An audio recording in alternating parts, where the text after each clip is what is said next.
in the world did I buy?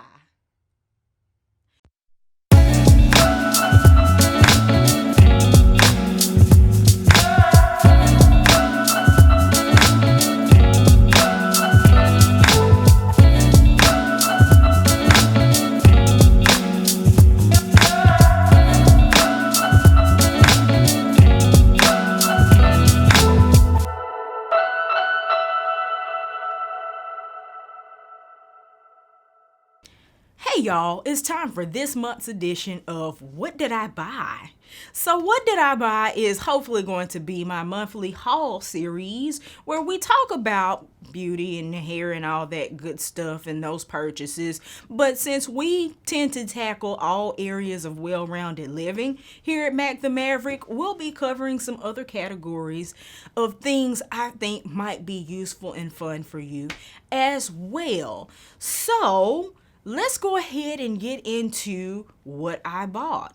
So first up is skincare. If you caught my series on my skincare routine and the products I use, I have been using the Inkey list products for probably about 6 months now to really good results.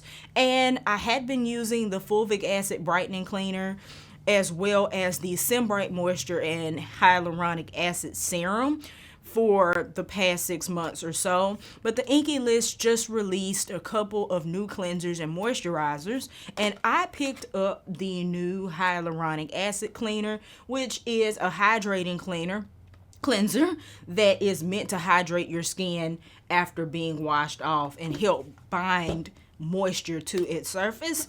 And then I bought the Omega Water Cream, which is their newest gel moisturizer. So I actually have not tried these two products just yet because I've been waiting to try them with you all. So let's head to the bathroom. So we'll start with the the hyaluronic acid cleanser, and the directions say you can use it in the morning and at night. And you just massage a small amount onto dampened face and neck, which my face and my neck are damp. I'll just use the droplet here and rub this on. So I have been using my fulvic acid cleaner from the Inkey list for the last few months to great success. It has done a really great job of brightening and improving the clarity of my skin. But as the seasons have changed and are changing again, I feel like I need to kind of adjust to what my skin is asking for. And it's definitely asking for more hydration and more moisture. So I like to try to infuse those things really at every step of my routine. Next, I'm gonna follow this up with my hyaluronic acid serum, which is best applied to damp skin. Just gonna kind of press that into all the areas. So while that's drying, you may be wondering, what's the difference between hydrating your skin and moisturizing it? Well, we use those terms often interchangeably, but they are two different things. So hydration is the process of actually binding water to your skin and infusing water into it. Moisturizing, on the other hand, is the process of sealing the water you just added. So as a last step, I'm going to be using the Omega Water Cream Moisturizer, which can also be used in the morning and at night. So they want us to put a pea-sized amount. I guess that's about the size of a pea. Depends on what kind of peas you're cooking. A pea size to your face and neck, and apply after preferred serums. So this doesn't really have a smell. Well, I would say it smells like the packaging. We'll put it that way. It doesn't have any kind of obnoxious fragrance or anything like that. But I'm glad to have this because if you all saw my Inkey List review, I wasn't crazy about the Sun Bright moisturizer, and I was even less pleased with it as the winter came and went. I just didn't feel like I was getting enough of that moisturization that I'm looking for. So this is more of a gel moisturizer. I'm gonna add a little bit more, especially on my neck. But it's a gel moisturizer, and it seems to be at first glance giving my skin more of that topical, moist, plump look than the Sun Bright moisturizer did. All right, so as you can see, those products seem to work quite well at first use. My skin, even just looking at it on camera, looks nice and fresh and vibrant, so I'm not mad at that. I still have quite a bit of my fulvic acid cleaner and a little bit of my Sun Bright left, so I think I'm gonna try to run those out before I start these, but these will more than likely become my staple products. Okay, so next up is fragrance. Last month I had purchased Valentina Born in Rome, and I wasn't really looking for any more perfume because I'm actually not a huge perfume head. But I went back to one of the sample sets I had received from Sephora or purchased from Sephora. You know how Sephora has like the favorites? This is a really good deal. They have favorites of rollerballs and favorites of like full size perfumes where they'll give you like 10 or 12 samples and a certificate to redeem one of them for a fragrance of your choice, right? So I have, the ones that I redeemed and then a whole bunch of samples of other things. And I went back and was sniffing, and I found my sample of Black Opium, and I really, really liked it. So I went ahead and bought this rollerball, and it has more of a warm, spicy scent profile. It's definitely warmer and kind of richer than what I normally would wear. I call it a mature scent. And when I went to buy Black Opium, I happened to sniff Libre. So I sprayed Libre on myself, and at first I was like, nah, I don't like this. So I bought what I was going to buy from the store, and I left. About an hour later, that Libre started smelling real good to me. And an hour and a half went by, and 2 hours went by, and the longer it stayed on my skin, the more the scent developed into something that I just really, really adore. And it's not quite as heavy as Black Opium, but it's like the perfect blend of like that warmth, but also a freshness. I think this may have some citrus undertones to it too, but these are going to probably be two of my new going somewhere fancy, wear it at night type perfumes. And I'm starting to realize these will mark my second and third Yves Saint Laurent fragrances. I also have Mon Paris, which is very near and dear to my heart. So it's safe to say that YSL is probably one of my new favorite fragrance makers.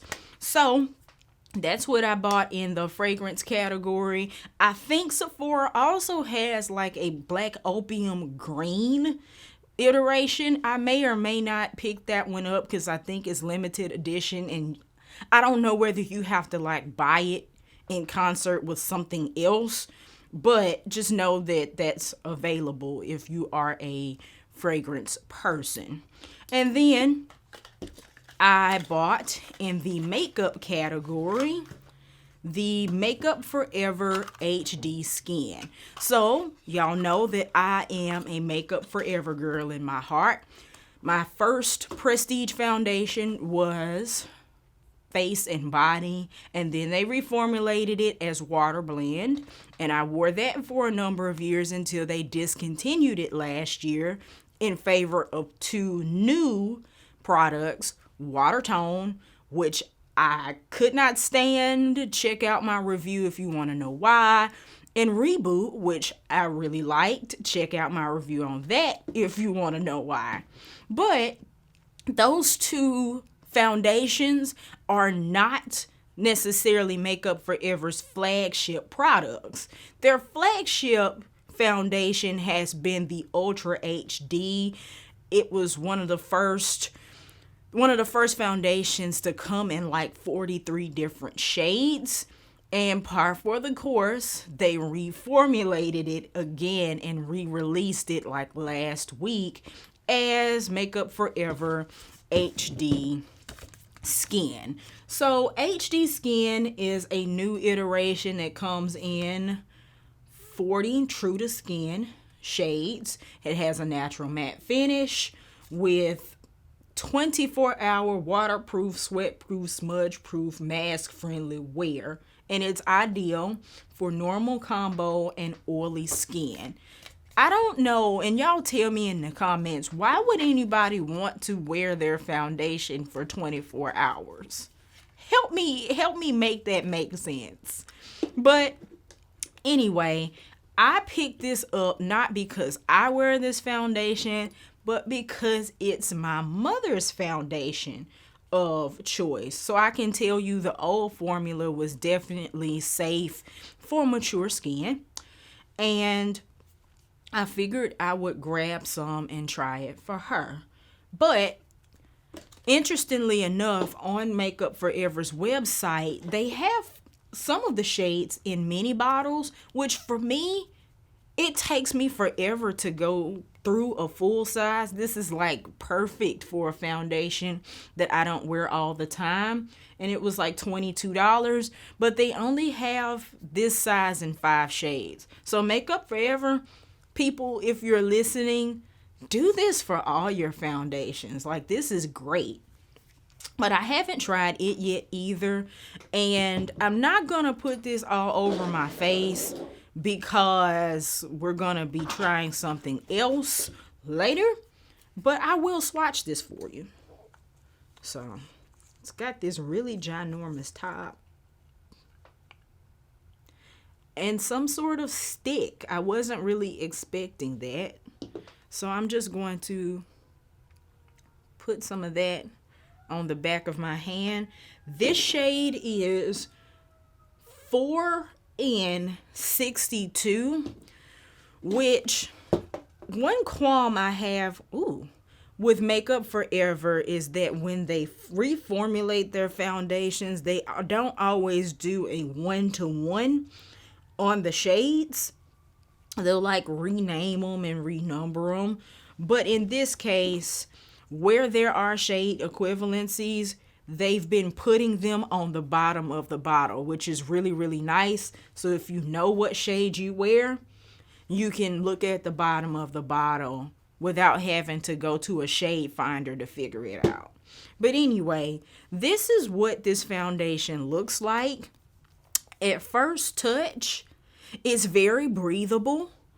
It seems to have a little bit lighter consistency than the old HD foundation. It reminds me really of the consistency of Reboot that I have over there.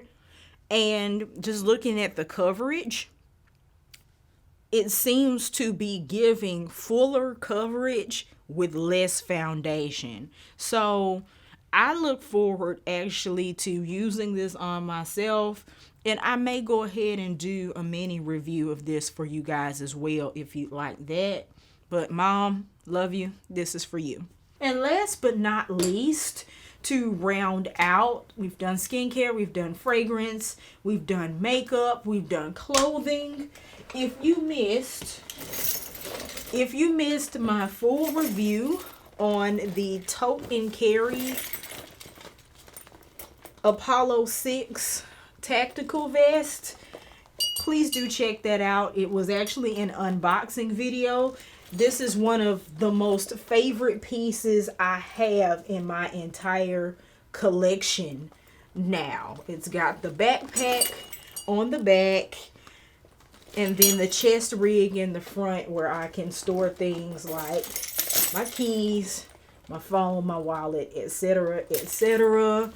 Y'all, I love this bag. The brand is minority owned. It's owned by Dr. Stitch, Tony Dennis, and Tony Ray, who is actually a native of Taiwan, and they've worked together to give us some fantabulous luxury handbags and luggage and travel accessories. So before y'all even ask, yes, this was taped at a different time, and I would kindly appreciate it if you just suspend your reality for a few more seconds, please and thank you. Was the first part of my February haul. The second part of this video is going to be dealing specifically with Target. So you're going to want to stay tuned for the second half of this review because it's going to be jam-packed with goodies. So stay tuned and I'll see you soon. Don't forget to like, comment, subscribe, and hit that notification bell so you know when I have newness up, and be back in a second.